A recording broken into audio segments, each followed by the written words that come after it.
Hey guys, welcome back to the Dr. Cliff Show. I'm Cliff Olson, Doctor of Audiology and founder of Applied Hearing Solutions in Phoenix, Arizona. And Dr. Rachel Cook and I are extremely excited today because we have a very special guest joining us on the show. We have Dr. Jason Leyendecker all the way down from Minnesota. Tell me, Jason, is there snow on the ground up there right now? Not right now.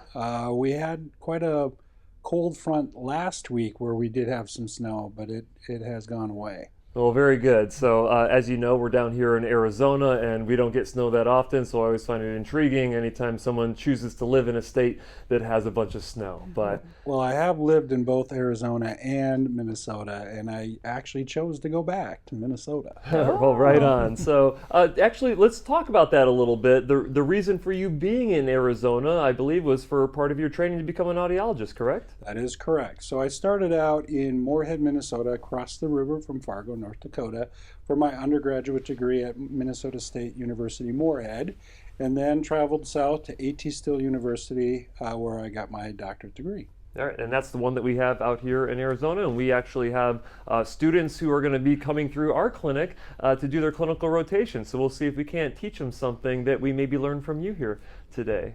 Sure. Well, very good. So talk to us a little bit about your clinics, because it's not just a single clinic, it's multiple clinics in Minnesota. And tell us, what is it that you do at your particular clinic? So we are a private practice primarily focused on hearing aids and hearing loss. However, we do have a separate clinic that is for tinnitus. Our clinics right now, we have 7 of them with 26 staff. And with that staff, we're spread out through a good chunk of Minnesota. I primarily see patients in the Edina location and focus pretty much all on tinnitus at this point. Yeah, and so I know that Dr. Rachel Cook really loves tinnitus, so she is, do. I think, fangirling a little bit Yes. that you're here. Yes. Which is exciting. Yeah. But so what was your, I guess, journey into the tinnitus side of things? We'll start there. Well, I've always wanted to make an impact. That was why I went into audiology. And when I was going through my doctorate program here in Arizona, I knew that this was an area of need. It was an area that it interests me, and the return on the investment as a person helping somebody else was higher, in my opinion, than just working with somebody that had a significant hearing loss. So working with them, with a patient who is very distraught, anxious, stressed out, tired, hasn't slept well in a long time, and their quality of life is really kind of in the tubes. It's been really fun to be able to give that back to them and get them back on the right track. So that's primarily why I went into tinnitus. My professor here that I spent most of my time, one of my mentors, was very good at understanding the concepts of tinnitus. And then he also had colleagues in Minnesota where I ended up. So he recommended I work at this private practice because he knew that she had had a strong interest in tinnitus and been working with patients. So going there and knowing that also there was a possible exit strategy for me to take over the clinic was a big part of why I ended up back there. Now, did you do your 4th year there, or was this after you had graduated and you went up there? Yep, I went back for the second half of my 3rd year and my 4th year, and I spent a significant amount of that time. I did it in other clinics as well, but a majority of my time was in that clinic. I gotcha. Yeah. Did that clinic owner own multiple locations, or was that a singular location and you kind of expanded from there? So when I was a 4th year, she had 1 location. She did add a second location shortly after I started out, I was hired on. So we had 2 locations at that time, and we're growing both of the locations pretty significantly. I was in her main office with her. We had another audiologist that was in the secondary location. Okay, and then so talk to us about what year was that roughly that you actually acquired? I acquired in 2017. In 2017, so that actually was the same year that I started up my clinic here in Arizona. And then what was the acquisition process? How many clinic locations do you actually have now spread throughout Minnesota? So right now I'm at 6 in Minnesota, 1 in Wisconsin. One in just Wisconsin. over the bridge in Superior, Wisconsin, very northern area. But when I took ownership, there were just 2 locations that I purchased the first acquisition. So since then, I've had 2 more acquisitions where I acquired 3 locations, and then just recently I acquired 2 more locations. So what's the growth of that like? Obviously, we just have a singular clinic. I've been adding more staff into our one single location. I imagine there's certain logistical considerations of adding multiple locations, but you being in the state that you're in, I mean, people are a lot more spread out up there, up north. I mean, I'm from Illinois, and things are spread out when you're not inside of a major city. Certainly. So there's logistical considerations along with doing that, but what was your goal of doing that type of an expansion? Well, my why is to create an impact. And I knew my impact was small being in 1 or 2 locations as only a clinician, and then that's why I wanted ownership, to be able to be autonomous and be able to continue to grow that. And then on top of that, I found other clinicians that were looking to retire that had similar philosophies in how they treated patients. So I knew it was a good fit for us to acquire their practice and continue the care with those locations. So I've always wanted to continue to grow the impact of the community, and that's why. Talk to us about the process that you typically have patients go through when it comes to evaluating and treating their tinnitus. So our initial consult is 2.5 hours long. And in that 2.5 hours, a good hour of it is case history. Yeah. We're going to ask a lot more questions than just the medical conditions that we're worried about. We're going to ask a lot more about what they like to do, what are their stressors in their life, and get to really know this person, so that way when we decide what kind of treatment we're going to go forward with, we can cater it to that lifestyle and also understand how the information we have to give them can fit within the things that they've already learned and what their journey has been so far. Yeah. Interesting. So there are a lot of different, I would say, hearing aid clinics who, quote unquote, treat tinnitus, but it's not like a direct tinnitus focus. And you actually said that you have kind of 2 different sides of it, right? You have the hearing treatment side, and then you also have the tinnitus side. Are those separate clinics? They are within the same locations. Okay. So the reason why we have separate waiting rooms, separate doors, separate addresses, separate phone numbers. Wow. But we have some continuity behind doors of how we can work between the 2 clinics. The reason why we wanted one that was private pay.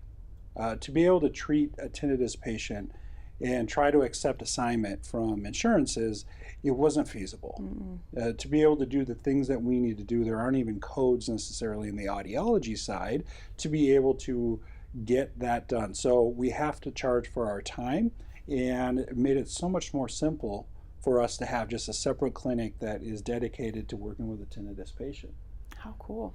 So that initial evaluation on the tinnitus side, you said is 2.5 hours. When you start looking at someone who's coming in because they just have hearing loss, they don't have concern of their tinnitus, they may have it but no concern of it. Yeah. What do you typically do with those patients? They're a 90-minute appointment. A 90-minute appointment. So still evaluating in case history, but the case history may not be nearly as intense, because the journey is a lot shorter when it comes to the things they've tried and the things that they needed to try to get by before they could actually start getting into the hearing aid side of things. Yeah. What's the percentage of patients that you have that are more on the hearing treatment side of it versus doing the tinnitus treatment? Because you've kind of positioned yourself as being one of the leaders in the field when it comes to tinnitus treatment. So is that taking over? Is it a healthy split? Is it?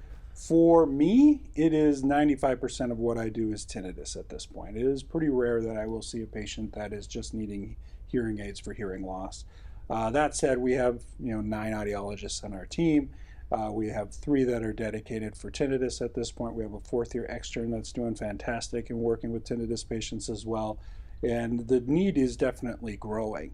We used to have a season where we would see patients from October to March, where we were really busy for tinnitus purposes. In Minnesota, I've got to ask why. Yeah, I mean, Minnesota, that's winter. There is a lot less sunlight. The seasonal affective disorder can play a role. We also have ice.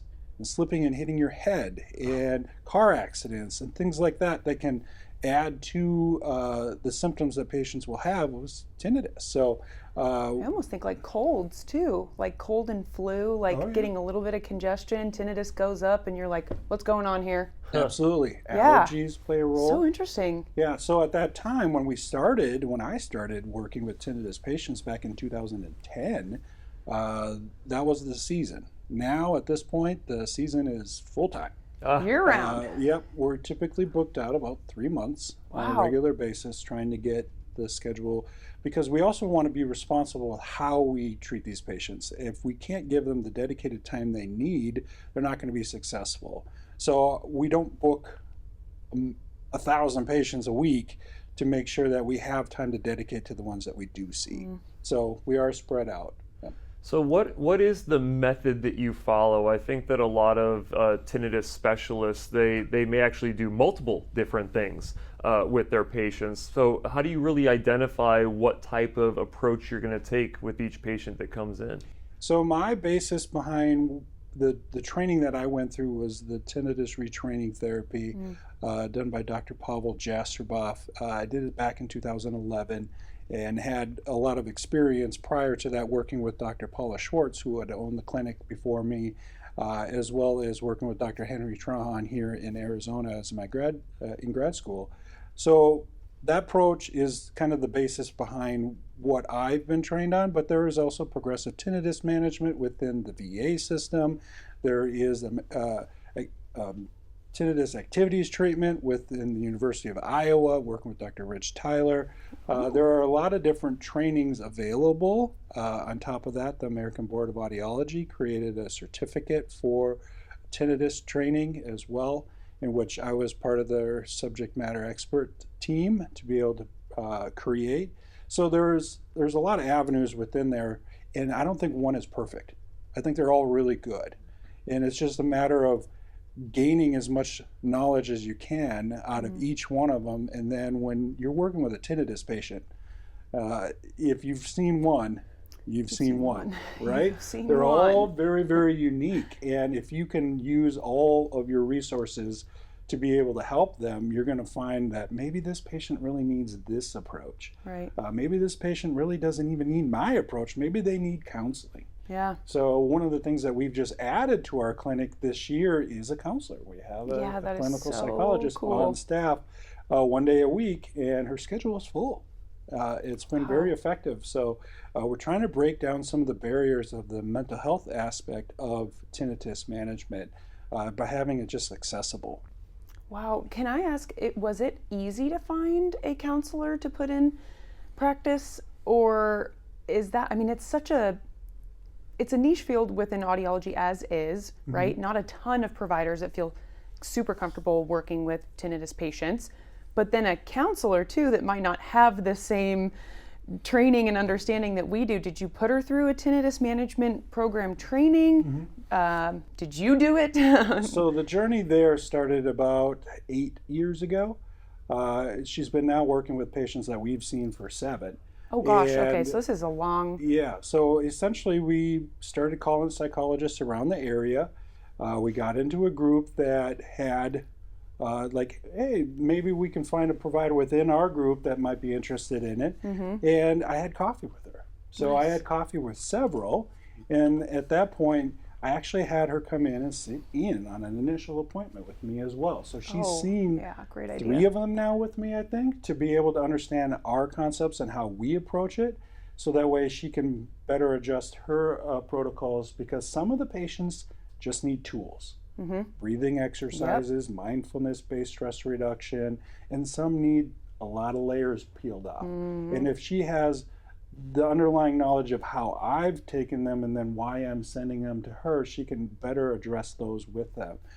So in that process, she had been seeing patients with us for the last 7 years, and it was a no-brainer as soon as I moved to a new location that had more space that we needed to have her in-house. So we do educational seminars once a month. She's a big part of that. And then, so we explain the neurophysiologic model of tinnitus. She explains the 5 or 6 different ways that she works with techniques that she uses to help manage tinnitus as well. So it's been a very good relationship. Wow. That is so cool, because I know that there's so many elements of tinnitus that, like you said, peeling all these layers off, right? And I've always wondered about, scope of practice and how the lines can start to get a little blurry, because someone's tinnitus could be much more reactive if they're going through these significant, life events and stressors. But how many qualifications do we have to kind of walk them through those and coach them through those? I've always been like, I don't really know. Bringing in a counselor is incredible, because it's like, that is your scope. Yep. You can take the harder parts of this, and I'll stick with the tinnitus retraining aspect of it. Correct. So I've always considered myself a non-professional counselor, and that's how I explain it to the patient too. I can be a really good listener, but I may not have all the tools to help you get better. So I'm happy to do that, but if I find something that's a little bit above my pay grade, I'm going to be requesting that you go see this person. Oh, how nice. So you can have someone in-house and have like such a long-term relationship with them, be able to pass them over and be like, you're in good hands, you come back to me, you're back to her, you're back to me. Yeah. Great. But that's commitment. I mean, you had to put a lot of development into that relationship. Oh my I mean, gosh, it's not I like bet. you can just call up down the street and be like, hey, who understands tinnitus, and let me send all my patients to you. Like, it doesn't work that way. You really had to form that relationship. We did. Yep. And back and forth, there's definitely times where I may have maybe overstepped my bounds of what I've said, and she was quick to correct me, and me being able to take that information and be like, oh yeah, I can definitely see here's that boundary, and make sure that I don't set the patient up for failure in that process. I can't diagnose anxiety.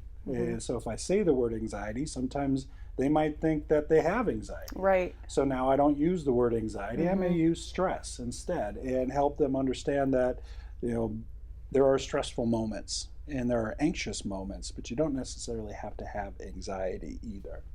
Yeah. So this begs the question of, does that individual get involved in every single tinnitus patient treatment, or is it as needed? As Almost needed. like a triaged approach of...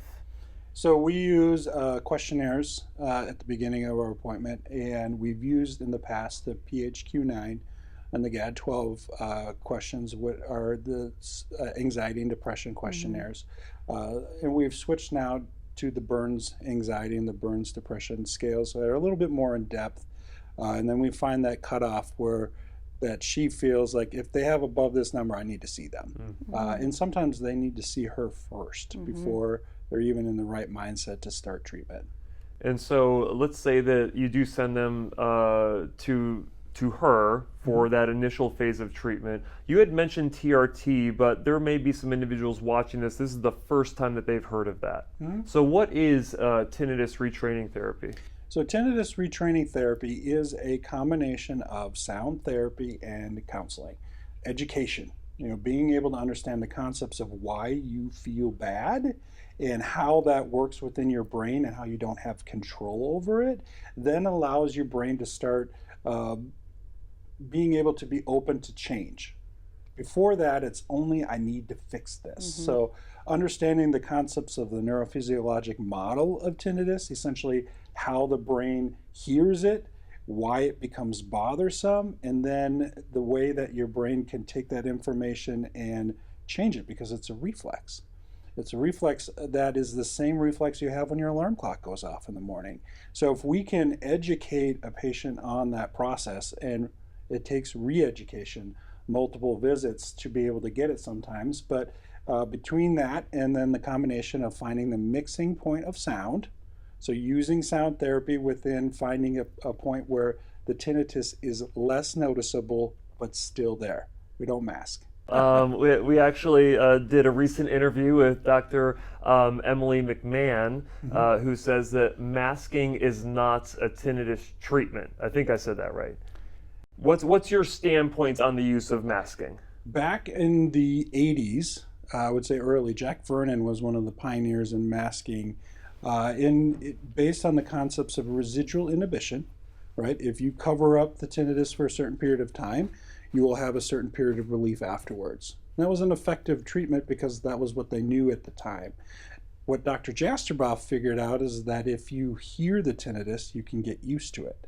Instead of, if you can't hear it, the reflex is still there, it just hasn't been used. So if we can change it, you have to hear it to be able to do that. So finding the mixing zone versus finding a masking zone has been much more effective, in my opinion. That's interesting. So when you're talking about using sound therapy, what do you really mean by that? Because I think some people would say like, oh, you just put hearing aids in their ears and then maybe you turn on the masker at that mixing zone. Is that what we're talking about? Sometimes, absolutely, but it doesn't necessarily need to be hearing aids. It could be as simple as a sound machine or a bedside tabletop sound machine at night when it bothersome to them. Maybe it doesn't bother them all day, but when they go to bed, it's too quiet. So it doesn't always have to be that approach, but it is probably the most common approach. Working with hearing aids with the white noise machine on, there's a good chunk, about 60% of people who can manage their tinnitus without needing the white noise feature within the hearing aid. But there are definitely some that need it as well. So they need a little bit more structure behind how they manage their tinnitus. And identifying what method is appropriate is largely formulated based off of case history and the diagnostic testing. So Correct. Let's talk a little bit about the diagnostic testing that you actually do inside of the clinic specifically for these individuals with bothersome tinnitus. You know, there probably isn't a real well accepted route from all clinicians when it comes to the diagnostic side. Majority of my patients have already seen an ear, nose, and throat physician. So they don't need to do, we're not looking for a tumor at this point. They may already have one. So there is an acoustic neuroma or vestibular schwannoma, which is a slow-growing benign growth that could be on the hearing nerve. And putting pressure on that nerve could cause a change in making your tinnitus perceivable. So that is, ultimately what we're trying to rule out when we're going to an ear, nose, and throat physician prior to working with a tinnitus patient. So once we've achieved that, then we will decide how to test them in our office. It's a little bit different. Usually the protocol switches depending on the patient as well, which you would do with most of your patients anyhow, but I'm going to try to get as big a picture of all things in their hearing parameters as I can. So ultra high frequencies gets done on a regular basis. I usually do air conduction thresholds, and then I go right into pitch and loudness matching versus trying to do the full protocol and then go back, because that time in that booth is very intense, and likely they could achieve some residual inhibition. So they may not hear their tinnitus when they're in the booth. The other side of it is it's very quiet. And the last thing I want to do is be in that booth. So we want to make sure that we're as efficient as we can in that protocol. So air conduction, pitch, loudness, minimum masking level, and then I will go back and do speech, and I will do speech UCLs, and then I will do regular UCLs and to finish, because the last thing you want to do is continue to have loud noises in their ears as well. But, Right. Yeah. but we want to know how loud is too loud for them. Yeah. And that's what you mean by testing UCLs. You're finding that uncomfortable listening level for Correct. them, right? And so you have the thresholds, you have the minimum, you have the maximum. That's your playground that you get to play within anytime you're administering treatment for them. Correct. Right. Correct. On top of that, if they have reduced UCLs, that is our priority number one.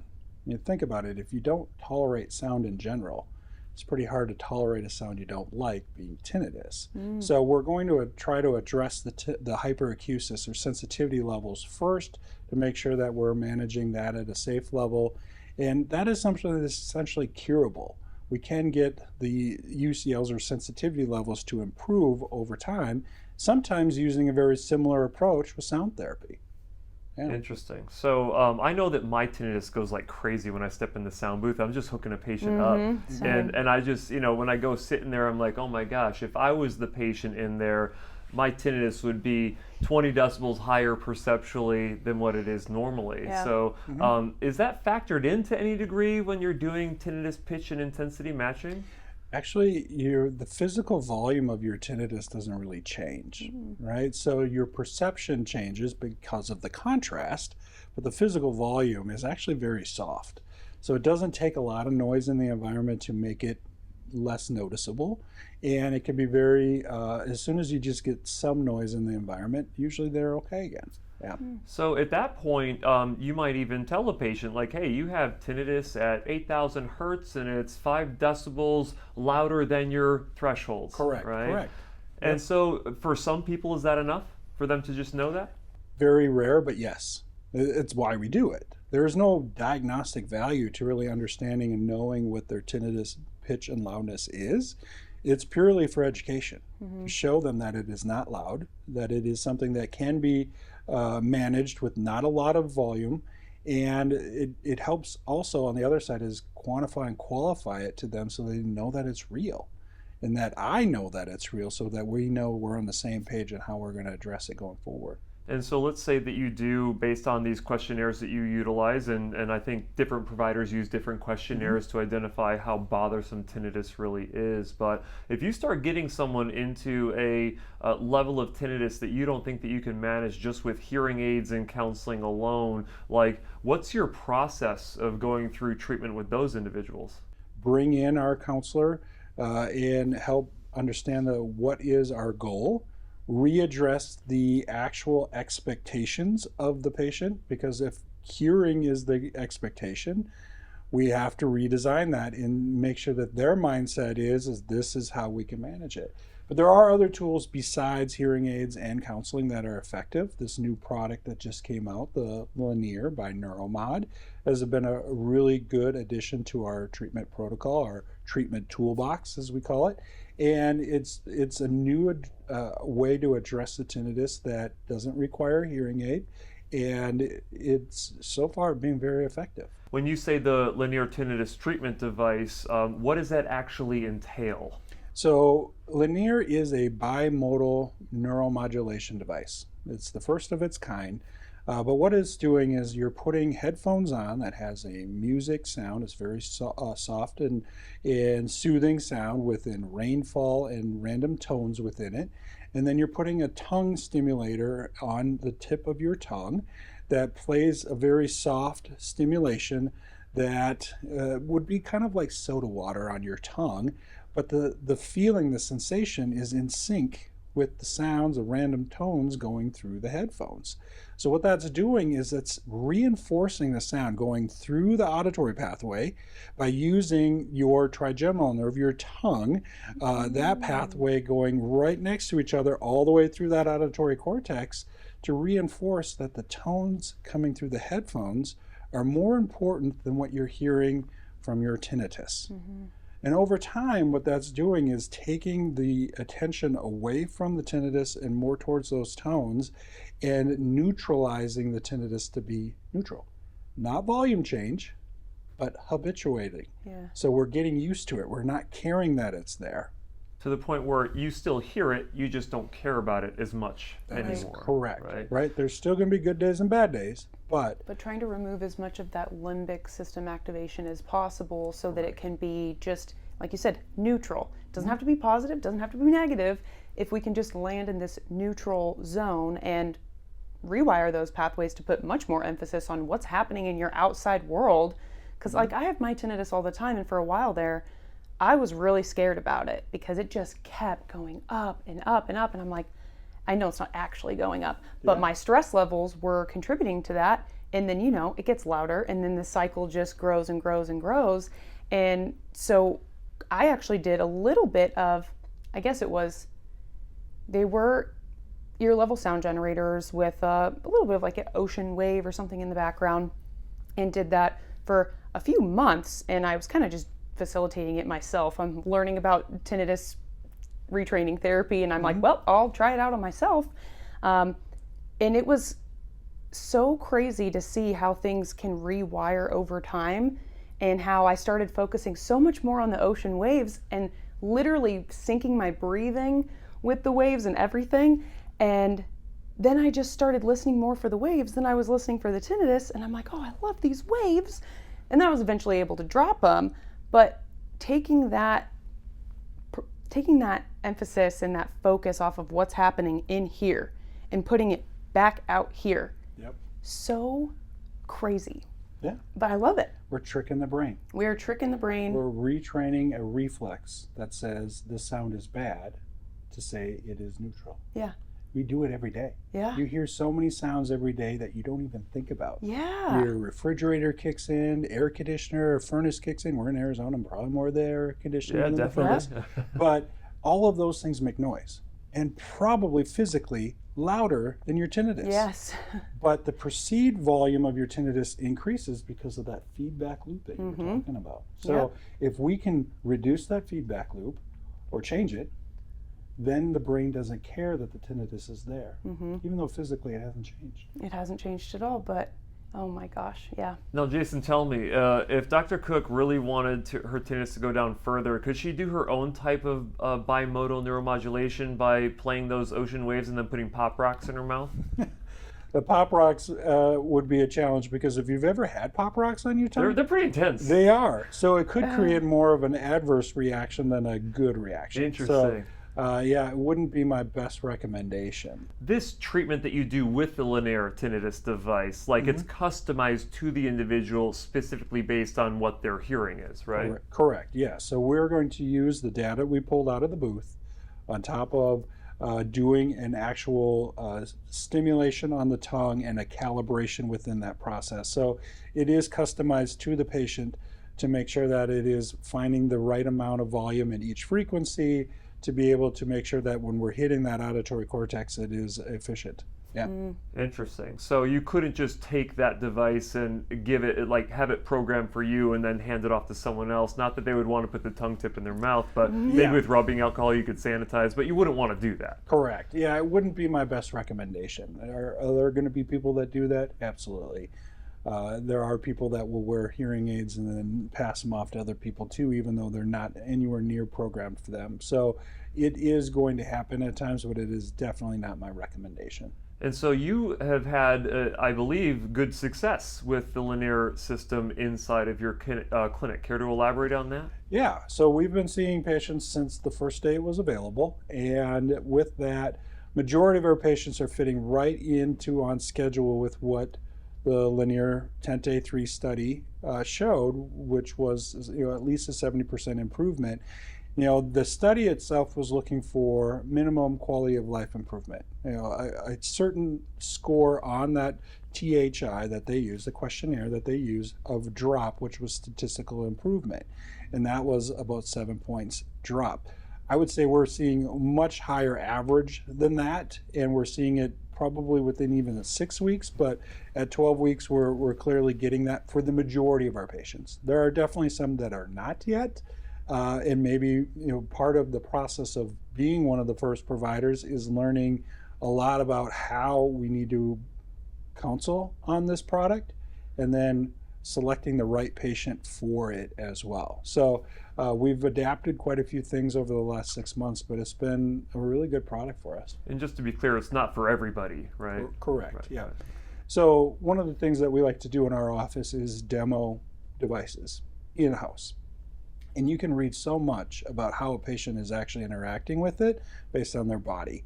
So, what is it, like 92% of your communication is nonverbal? Well, you can read so much of it when you start working with a tinnitus patient and finding that treatment that is going to be very effective for them.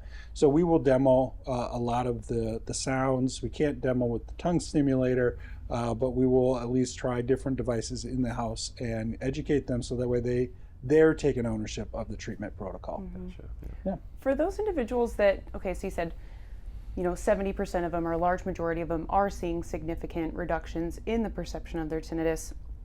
For those that are not, or maybe aren't seeing it to the degree that you were hoping for, what's the process on kind of ruling out other types of comorbidities that could potentially actually be the cause, like TMJD or cervical spine tension, or something that's physically contributing to that, rather than kind of that We're usually addressing those at that initial appointment to make sure that's part of our deep dive into their case histories to make sure that we're trying to find the right patient for this product. And if they have those concerns and they haven't been addressed, we may hold off on treatment until we get to that point. Yeah. Because we want to rule out if there is a physical change that we could make that makes their tinnitus less, then it's a one-time thing, or that they need for other reasons anyway, right? If you have TMJ, you should probably get it treated anyway. Yeah. So if we are addressing those things first, then they're going to be more successful with the treatment. Yeah, definitely. Yeah. So let's talk a little bit about hearing aids inside of your clinic, right? Treating individuals with hearing loss who, like I said, may not even have tinnitus at all. You actually have a provider in your clinic, provider in your clinic that is in the Hearing Up network. And everyone who watches my channel knows that I'm a huge fan of best practice audiologic care, which is something that you guys actually do inside of your clinics as well. So why would you say that following best practices is so important? Just as you say, if you don't have it, all of the variables ruled out, you don't actually know what that hearing aid is doing and how that outcome is going to be for that patient. So it's been a strong push for us to make sure that we continue using best practices, even on the tinnitus side, as much as we are on the audiologic side. So to the point where we've kind of worn out one of our hip boxes recently and had to replace it. So it is one of those things that in our busiest clinic, all of our equipment is being used almost every 20 minutes all day long. Wow. But it's so valuable when that patient is in front of you and you explain, well, you did this and your electroacoustic analysis shows this and your redux shows this, and all of the things that we provide as value is easier to display if we're following best practices. Totally agree. Like, I just don't see how we can, run successful clinics with successful treatment outcomes if you're not following best practice protocols, right? Correct. And one thing that's been great is that, now we're starting to develop I shouldn't say as an industry, but like there's an organization in our industry that is developing the standards of care as well, because that's something that we've never had. Like, we don't even know what the minimum acceptable standard is inside of our profession. And the funny thing is, a lot of those standards, because there's now 3 standards written, I believe, that are published, I'm starting to see a lot of overlap because a lot of the best practices are the actual standard too. Yeah, our profession is still very young. It didn't really take off until the 50s, World War II, and where the transistor was finally available. So to see our profession versus other professions, we're very, very young. But we have a lot of catching up to do, and we're pushing. I love to see all the providers within our organizations just really pushing to make sure that we are staying up to the code. Very cool. So what's next for you? What's on the horizon for Dr. Jason Leyendecker? At this point, I'm trying to just keep things going in the right direction. I've refocused my mindset on how to grow my practice to be more on a scaling process versus a growth process.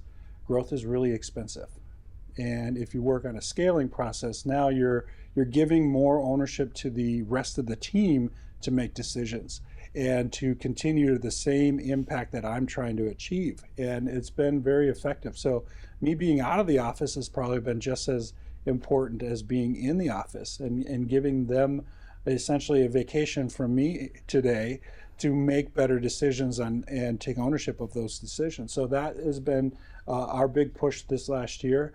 I am also the president-elect of one of our national associations, the Academy of Doctors of Audiology, and I've been putting a lot of effort into making sure our advocacy is moving in the right direction and trying to support that as much as I can within the committees we already have there. So we have a lot moving in that direction too. So let's talk a little bit about that advocacy push. What are we actually trying to accomplish? So the Medicare Audiology Access Improvement Act is allowing us to have direct access to care.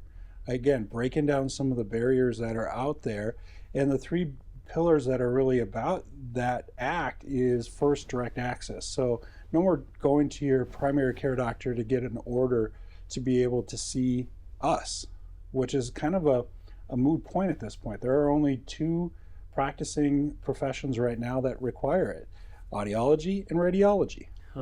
The rest have direct access. So, and all of our commercial payers already have that. The VA already refers direct to audiology. So it is just something that common sense wise we need to achieve.